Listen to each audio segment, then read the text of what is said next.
सत्संतो ज्ञाने, सुनिए 68 का स्नान। सुनिए पढ़ पढ़ पावे माने, सुने लागे सहज ध्यान। नानक भगतां सदा विगासे, सुनिए दुख पाप का नासे।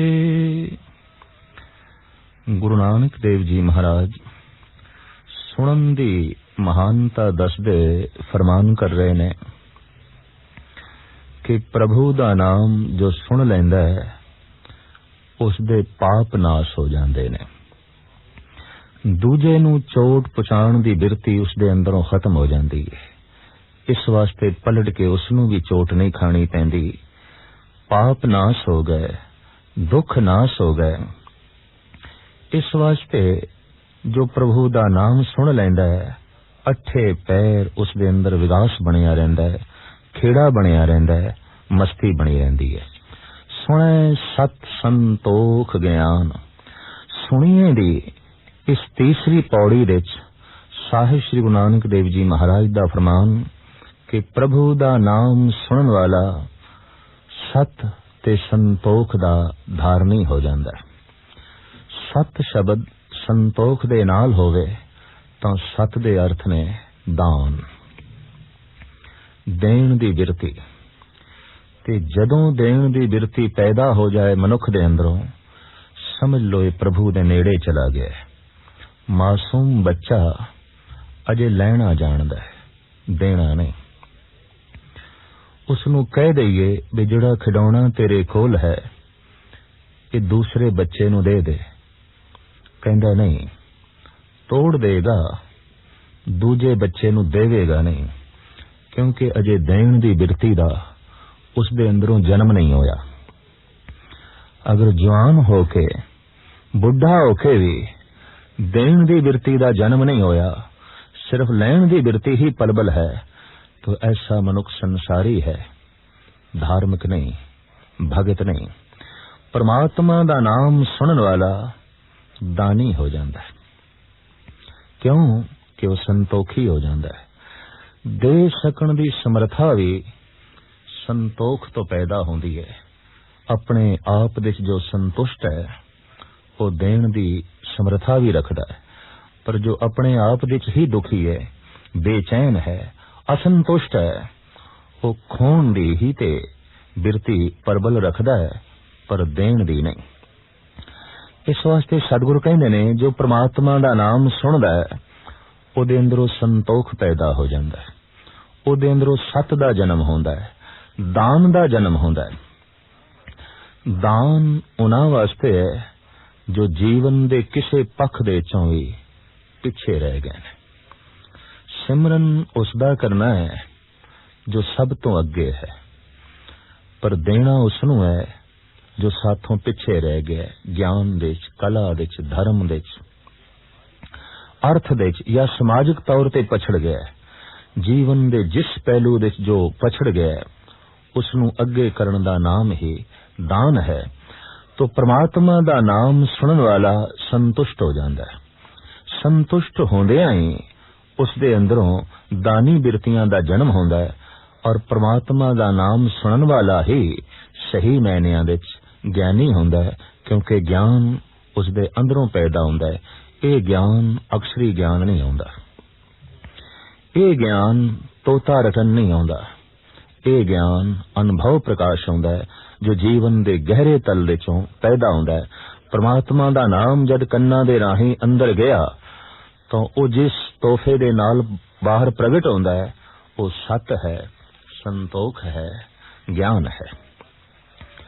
सुने 68 का स्नान। परमात्मा दा नाम सुनन वाला इतना पावन हो जाता है मानो 68 तीर्थां दा स्नान हो गए। तीर्थ अपनी थां ते बहुत वड्डे ने, महान ने, पर तीर्थां दी महानता भी नाम जपण वालियां करके ही है, संतां करके, भगतां करके। इस वास्ते इत्थे ते एक सवालिया फिकरा खड़ा कीता है भगत कबीर ने। कहत कबीर हों भया उदास, तीरथ बड़ा के हर का दास। जो प्रश्न ही उत्तर होवे। ਸਾਹਿਤਿਕ ਦੁਨੀਆ ਵਿੱਚ ਇਸ ਤਰ੍ਹਾਂ ਦੀ ਕਵਿਤਾ ਦਾ ਇੱਕ ਖਾਸ ਅਸਥਾਨ ਹੈ। ਕਹਿਤ ਕਬੀਰ ਹੋਂ ਭਇਆ ਉਦਾਸ, ਤੀਰਥ ਬੜਾ ਕਿ ਹਰ ਕਾ ਦਾਸ। तो कबीर कहते तीर्थ वड्डा नहीं, हरि का दास वड्डा। हरि दे दास दा जिथे जन्म होया है तो जन्म स्थान भी तीर्थ बन जाएगा। हरि दा दास जिथे बैठा है, भगती कीती है, वो स्थान भी तीर्थ बन जाएगा। ते हरि दे दास दे जिथे मृत्यु हो गई है, जिथे उसने देही दा त्याग कीता है, वो स्थान भी तीर्थ बन जाएगा।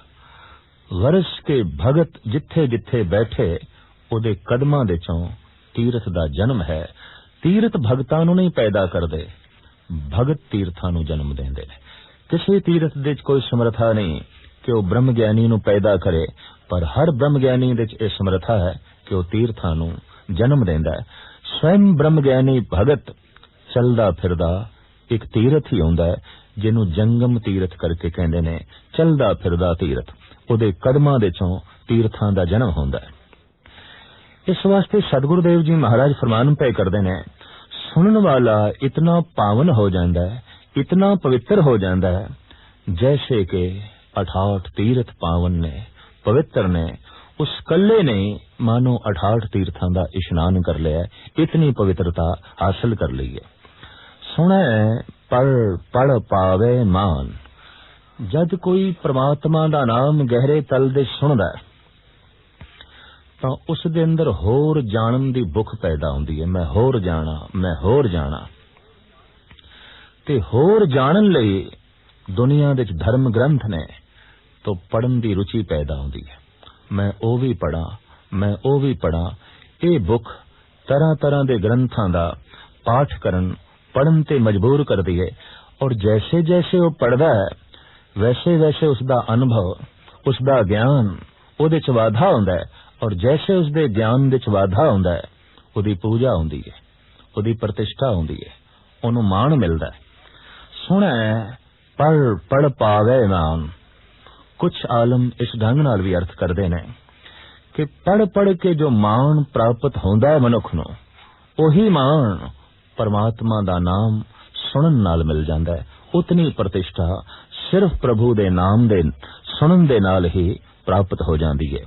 सुने लागै सहज ध्यान।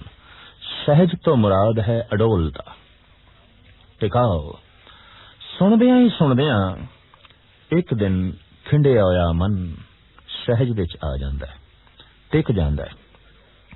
ते जैसे अडोल होंदा है, परम अडोलता दे मुजस्मे परिपूर्ण परमात्मा नाल उसका संबंध जुड़ जाता है। जैसे नाम दी धारा अंदर प्रवेश कर दी है, वो खिंडे हुए मन दे टुकड़ियां नूं यकजा करना शुरू कर देंदी है। बस सुनन दी यही महानता है। एक एक शब्द जैसे अंदर प्रवेश कर रहा है, खिंडे हुए मन दे टुकड़े कट्ठे होने शुरू हो गए ने। तो साहिब कहते ने सुने लागै सहज ध्यान। परमात्मा दा नाम सुनन दे नाल आत्मक अडोलता प्राप्त हो जाती है। ध्यान साधना दी शिखरता लभ जाती है।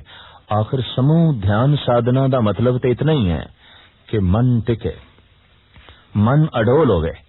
ते गुरु नानक देव जी महाराज दा फरमान है, इते परमात्मा दा नाम सुनन नाल ही प्राप्त हो जाता है, ध्यान टिक जाता है। नानक भगतां सदा विगास। सदा विगास तो मुराद है हमेशा। ये नहीं कि अज खेड़ा है कल रोना है, सवेरे हसना है शामी रोना है, अज प्रसन्नता है कल मुरझाना है।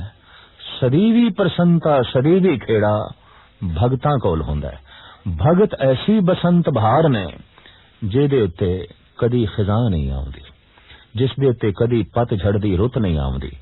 भगत कबीर जी महाराज दा कहना है, कबीर ऐसा बीज बोए बाहरें मास फलंत, शीतल छाया गहर फल पंछी केल करंत। तो नानक भगतां सदा विगास। ਸੁਣੈ ਦੁੱਖ ਪਾਪ ਕਾ ਨਾਸ। परमात्मा दा नाम सुनन नाल ही दूजे नू चोट पहुंचाण दी बिरती खत्म हो गई।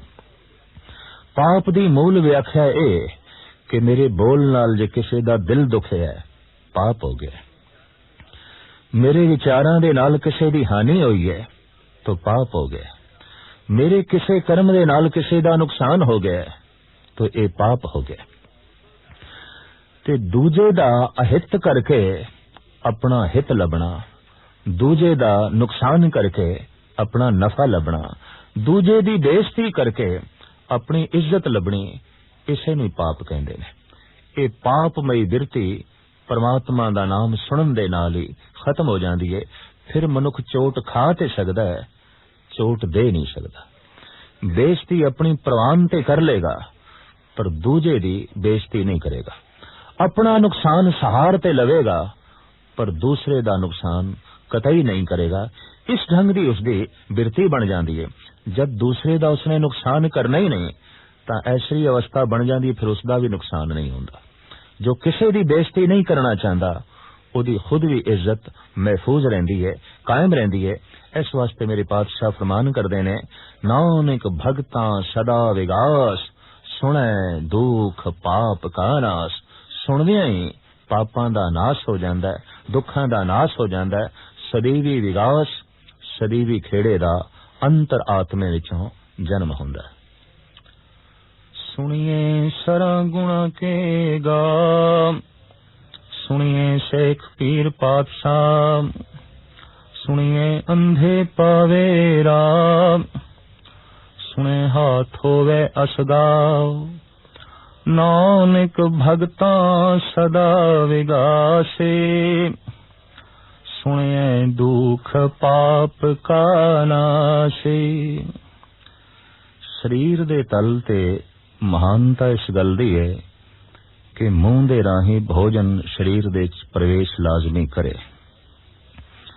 मूंह दे विच पाई हुई वस्तु भोजन दी बुरकी अगर एकदम उल्टी हो जाए, मैदे च पची नहीं, अंदर गई नहीं, तो शरीर दा कायम रहना, शरीर दा जिंदा रहना औखा हो जाएगा। तो तमाम भोजन अन्न जल मुंह दे राही शरीर दे अंदर प्रवेश करता है, जो मिंज मांस हड्डियां खून ते दिमाग दी शक्ति बनता है। गुरु दा शब्द परमात्मा दा नाम कन्ना दे राही अंदर प्रवेश करता है, जो दैवी संपदा बनता है, आध्यात्मिक गुण बनता है, परम आनंद बनता है, रूहानी शक्ति बनता है। भोजन दी बुरकी सहजे अंदर चली जाती है। परमात्मा दा नाम गुरु दा शब्द सहजे अंदर प्रवेश करना औखा होवेगा। इसे नूं कहंदे ने धार्मिक साधना करनी पवेगी, भाव ध्यान साधना करनी पवेगी। ध्यान फिर कित्थे टिकाई है? ध्यान सुनन दे टिकाना है, ध्यान शब्द दे टिकाना है। इतनी गल ते स्पष्ट है कि ध्यान दी प्रबल शक्ति मनुख दे कोल है, ते ध्यान जिस पासे जावेगा मनुख दी तमाम शक्ति ध्यान दे राहीं उसे पासे गमन करेगी। जिथे साडा ध्यान है साड़ी जीवन शक्ति उसे पासे जा रही है। संसार दे किसे खिते दे, किसे वस्तु दे, किसे रंग, किसे रूप दे साडा ध्यान है तो साड़ी शक्ति उसे पासे गमन कर रही है, और सहजे सहजे असी अपनी शक्ति तो छीन हो रहे हैं, खाली हो रहे हैं। एक को एक परमात्मा दा नाम है, अगर उस विच साडा ध्यान जुड़े तो शक्ति मिलनी शुरू हो जाती है, ताकत मिलनी शुरू हो जाती है।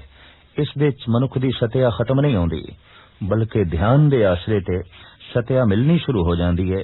दैवी संपदा दे अंबार लग जाते हैं उस मनुख दे अंदर जो ध्यान दे नाल सुनदा है। इंज कहिए सुनना ही ध्यान ने है, कन्ना ने नहीं।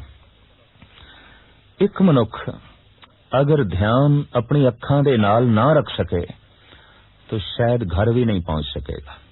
ऐसा अक्सर होंदा है कि मनुख अपने घर दे कोलों अगे लंघ गए, पहुंचना उसने अपने घर दे च है, तो अगे जाके उसनू ख्याल आंदा है घर मैं पिछे छड़ आया। अखां ते वेख रही सन पर अखां नाल ध्यान नहीं सी, इस वास्ते अपने घर नहीं पहुंच सके। एक मनुख उच्ची उच्ची बोल रहा है ते बोलदियां ही बोलदियां अचनचेत श्रोते नूं पुछदा है, मित्र नूं पुछदा है, बई हुणे मैं की आखिया सी? ते अगला कहंदा है, बोल ते तू खुद रहा है, पर मेरे कोल पुछदा है। कहंदा मेरा ध्यान किसे होर पासे चला गया। जो ध्यान किसे होर पासे चला गया तो बोल की बोले ने कुछ भी नहीं पता चलेगा। ध्यान किसे होर पासे अखां दे नाल नहीं है तो अपने घर विच पहुंचना भी बहुत औखा हो जाएगा। अगर कोई उच्चा उच्चा बोल रहा है और साडा ध्यान किसे होर पासे है तो असीं सुन नहीं सकांगे।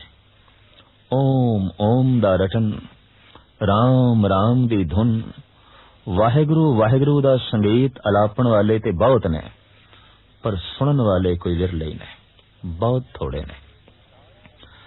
हजारां श्रोतियां दे इकट्ठ विच उंगलियां ते गिणे जाण वाले वो श्रोते ने जो वाकई सुनदे ने, क्योंकि सुनन वाला तो इतना पावन हो जाता है कि 68 तीरथ उस तो सदके कीते जा सकते ने, उस तो कुर्बान कीते जा सकते ने। सुनन वाले दे अंदर महान पवित्रता दा जन्म होंदा है, ओदे सारे पाप नाश हो जाते ने, ओदे सारे दुख नाश हो जाते ने। ते जो सुनदा है, ध्यान नाल सुनदा है, अक्सर ऐसा आख्या जाता है, पर नहीं, सुनना ही ध्यान ने, कन्ना ने नहीं सुनना। कन ते मौजूद ने, खुले ने, अगर ध्यान नहीं तो सुनन दी समर्था खो बैठणगे, कन नहीं सुन सकेगा। तो ध्यान ने ही सुनना है। जैसे कोई नाम विच ध्यान जोड़दा है, परमात्मा दे शब्द विच ध्यान जोड़दा है, तो सतगुरुदेव जी महाराज दा फरमान है, सुने सारा गुणा कहेगा, वो गुणा दा सागर बन जाएगा, छपड़ी नहीं। 2-4 गुण उसदे कोल नहीं होणगे, गुणा दा वो सागर होवेगा। जिस तरह सागर दा पानी अनाप है, अतोल है, नहीं तोलिया जा सकदा, अंदाजा लाके नहीं नापिया जा सकदा। हू बहु उस मनुख दे गुण नहीं तोले जा सकदे, नहीं गिने जा सकदे जो परमात्मा दा नाम सुनदा है, ध्यान उसदा नाम दे विच है। अनंत गुण उसदे अंदर पैदा होणगे, मानो स्वयं गुणां दा सागर बन गया, अनंत गुणां दा मालक बन गया। सुने शेख पीर पातशाहो। सतगुरुदेव जी महाराज दा इत्थे फरमान है कि जो परमात्मा दा नाम सुनदा है शेख बन जांदा है। अरबी विच शेख दा मतलब है मुखी, सिरमौर, सरदार, खास अहमियत रखण वाला मनुख।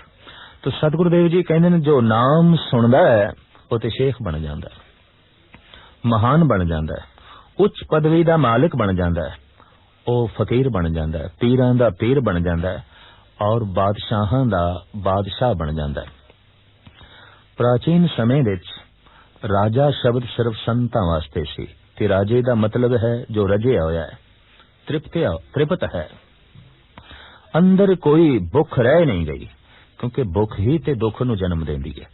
और जिस वस्तु दी जितनी ज्यादा भुख होवेगी ते होर अनंत वस्तुआं दीयां जितनियां ज्यादा भुखां होणगियां उतने ही वड्डे दुख उस मनुख दे अंदर होणगे। संत दे अंदर कोई भुख ही नहीं रहिंदी। साच नाम आधार मेरा, जिन भुखां सब गवाइयां। जद भुख ही नहीं तो फिर कोई दुख भी नहीं। इस तरह दे पुरुष नूं आख्या गया राजा। ये राजे ने, त्रिपत ने। राजे दा मतलब ये नहीं कि सिंहासन ते बैठा है, राजे दा मतलब है जो त्रिपत है, रजिया होया है। रजे होए मनुख नूं ही बादशाह आख्या गया, रजे होए मनुख नूं ही राजा आख्या गया। ते सतगुरुदेव जी महाराज कहने नाम तो बिना अज तक ना कोई रजे है ते ना ही रज सकदा है। भाई गुरदास जी ने इस तरह दे राजियां दी दैवी संपदा दा बकायदा जिक्र कीता है। जैसे राजे कोल सिंहासन है, ओदा भंडार है, ओदी अपनी एक राजधानी है, ओदे कोल अपना सारा साजो समान है। हू बहु भाई गुरदास जी ने उसका जिक्र किया है। जत सत सिंहासन सहज संतोख मंत्री, धर्म धीरज ध्वजा अब चल राज है। जो भगत है परमात्मा का नाम सुनदा है वो ऐसा राजा है, वो बैठदा है जत सत दे सिंघासन ते। उहदा सिंघासन सोने चांदी दा नहीं, किसे होर ढंग नाल सवारिया होया उसदा सिंघासन नहीं, उहदा सिंघासन ही जत है, उसदा सिंघासन ही सत है। वो सत दे आसन ते बैठदा है, जत दे आसन ते बैठदा है। सहज संतोख मंत्री, उहदे सलाहकार मंत्री, आत्मिक अडोलता ते संतोख, ये उसदे मंत्री ने, ये उसदे कारिंदे ने, ये उसदे कम नूं होर वधाण वाले ने। धर्म धीरज ध्वजा अब चल राज है। ओदा निशान, ओदा झंडा केड़ा है? धर्म दा झंडा है, जिहदे उत्ते धीरज दा कपड़ा चढ़िया है। और इस तरह दा राजा अटल राजा है, अचल राजा है, डोलदा नहीं। आज राजा है ते कल नहीं, ऐसा नहीं, सदैवी राजा है, हमेशा दा राजा है। फिर भाई गुरदास जी अगे फरमान करते ने, शिव नगरी निवास दया दुल्हनी मिली, भाग तो भंडारी भाव भोजन सकाज है। शिव नगरी निवास, आत्म प्रकाश दी नगरी रेच ही उसदा वासा है। ये नगरी ही उसदी राजधानी है। मनुख दे कोल आत्मा ते है, पर आत्मा दे च वास नहीं है। मनुख दे कोल प्रकाश ते है, प्रकाश दे च वास नहीं है। सारी जिंदगी मनुख अपने घर तो बाहर रहिंदा है, अपने निज अस्थान तो बाहर रहिंदा है। अपने निज अस्थान विच केवल संत रहिंदा है, केवल भगत रहिंदा है। तो शिव नगरी निवास दया दुल्हनी मिली। इस राजे दी रानी कौन है? दया। दया ही इसदी पटरानी है। ये जद भी सिंघासन ते बैठदा है, जिथे भी बैठदा है, दया इसदे नाल है, ये रानी इसदे नाल है। भाग तो भंडारी भाव भोजन सकाज है।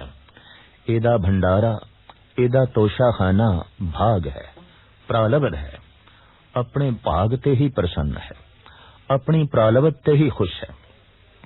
और अपनी जो प्रालब्ध है यही उसदा भंडारा है। भोजन उसदा की है? भाव, प्रेम। प्रेम दा रस लेना, प्रेम दा रस देना। मनुख ने उंज ते जीवन विच बहुत सारे रस माणे ने, पर प्रेम दे रस तो मनुख अक्सर वांझा ही रह जांदा है। प्रेम रस केवल भगतां कोल हुंदा है। साहिब गुरु अर्जन देव जी महाराज दा फरमान, सुनो लोगा मैं प्रेम रस पाया, दुर्जन मारे वैरी संगारे, सतगुरु मोखो हर नाम दिवाया। और जिसनों प्रेम रस मिल जाए, जगत दे तमाम रस फिक्के पै जांदे ने। जिन्हें चाखिया प्रेम रस, से तृप्त रहे आघाए। पूर्ण तृप्ति उसे नूं नसीब होंदी है जिहदे कोल प्रेम दा रस है। तो ऐसा राजा प्यार भाव दा भोजन उसे दा ही रस माणदा है, और इसे नूं ही थां थां ते वंडदा है। भाई साहब भाई गुरदास जी अगे फरमान करते हैं कि राजनीत रीत प्रीत, प्रजा को सुख है सुख, छत्र पत्र छे छत्र, छाया छब छाज है। भाई जी कहते इस तरह के राजे दी राजनीति की है। हर राजे दी अपनी नीति होंदी है। तो राजनीत रीत प्रीत, प्रीत दी रीत दा प्रसार करना, प्रीत दी रीत चलावनी, हर एक नाल प्रीत पावनी ते संबंध ते प्रीत करके जोड़ते ने।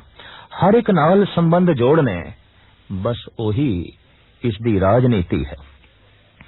कहने ने जिसदे जितने ज्यादा मित्र ने, उसदा उतना ही वड्डा स्वर्ग है, ते जिसदे जितने ज्यादा दुश्मन ने, उदा नरक उतना ही वड्डा है। ते जिस बंदे दे गलियां दे कख भी वैरी ने, उते अठे पैर नरक विच जी रहा है, अठे पैर नरक दी अगन विच सड़ रहा है। तो राजनीति की ऐसे राजे दी प्रीत दी रीत चलानी, प्रेम दी रीत चलानी, भाव हर एक नाल संबंध जोड़ने, हर एक नाल अपना रिश्ता कायम रखना। इस तरह दा जो राजा है, भाई साहब भाई गुरदास जी आखिरी पंक्ति विच कहंदे ने कि उसते अंतर आत्मे च अनहद धुन दा वाजा, अनहद धुन दा नगारा, अनहद धुन दी नौबत अठे पैर वजदी रहिंदी है। आनंद समूह सुख शांत, पर जा प्रसन्न जगमग जोत, अनहद धुन गाज है। परमात्मा दे नाम दी मशाल उसदे अंतरात्मे च जलदी रहिंदी है। अनहद नगारा अनहद दी धुन ए नौबत उसदे अंदर वजदी रहिंदी है। सही मैनियां दे च रजे होया केवल ओही है जो आत्म प्रकाश दे च जी रहा है, जो शिव नगरी दे च जी रहा है, ओही रजे होया है, ओही राजा है। और ये अवस्था सुनन नाल प्राप्त होंदी है। इस वास्ते साहिब फरमान पे करते ने कि सुनिए शेख पीर बादशाह, सुनदियां ही मनुख शेख मुखी बन जाता है, पीर बन जाता है और बादशाह बन जाता है। जिसनू बख्शे सिफत सलाह नानक पातशाही। पातशाह सुने अंधे पावे राह, जो अज्ञानी है अंध है सुनन नाल उसनू भी मार्ग मिल जाता है परमात्मा दा। और उंज भी अंधे दी रहनुमाई आवाज ही कर सकती है। आवाज उसनू मारीए ते आवाज दी सीध विच ओ चल पैंदा है। जो आत्मिक तौर ते अंधा है वो भी शब्द दे आवाज दे नाल, शब्द दी धुन दे नाल परमात्मा दे मार्ग ते चल पैंदा है। सुनिए हाथ होवे अस गाओ, अस गा अथाह सागर हथ वर्गा हो जाता है। भाव वो संसार दी मिणती कर लेंदा है, वो खंडा ब्रह्मंडा दी मिणती कर लेंदा है। हर एक दा उसनू जायजा नसीब हो जाता है, उसनू असलियत दा पता चल जाता है। संसार की है, निरंकार की है, ये पूर्ण तौर ते उसनू बोध प्राप्त हो जाता है। नानक भगतां सदा विगास, सुने दुख पाप का नाश। परमात्मा दा नाम सुनदियां ही उहदे पाप नाश हो जाते ने, उहदे दुख नाश हो जाते ने। इस वास्ते उसदे अंदर सदैवी खेड़ा, सदैवी विकास जन्म लैंदा है, सदैवी आनंद जन्म लैंदा है। सुनदियां सुनदियां जो दैवी संपदा मनुख दी झोली च पैंदी है, इन्हां 4 पौड़ियां विच जगत गुरु बाबे साहिब श्री गुरु नानक देव जी महाराज ने उन्हां दा जिक्र कीता है। सुनन दी इतनी वड्डी महानता है कि गुरु नानक नूं बार बार दोहराना पिया। धर्म दे मार्ग ते पहला कदम सुनना है। जो सुनन दी समर्था प्राप्त कर लेंदा है मानो धर्म दे मार्ग ते चल रहे है। तो जितना ज्यादा सुन रहा है उतनी ही उसकी गति हो रही है। जो जितना ज्यादा सुन रहा है उसके अंदर उतने ही आध्यात्मिक गुण पैदा होंगे। जिसके अंदर जितना ज्यादा स्रोत शक्ति का मादा पैदा हो गया है मानो वो उतना ही गमन कर जाता है परमात्मा दे मार्ग ते। और इस तरीके नाल चलदियां चलदियां एक दिन लीनता नसीब हो जाती है, परमात्मा की प्राप्ति नसीब हो जाती है।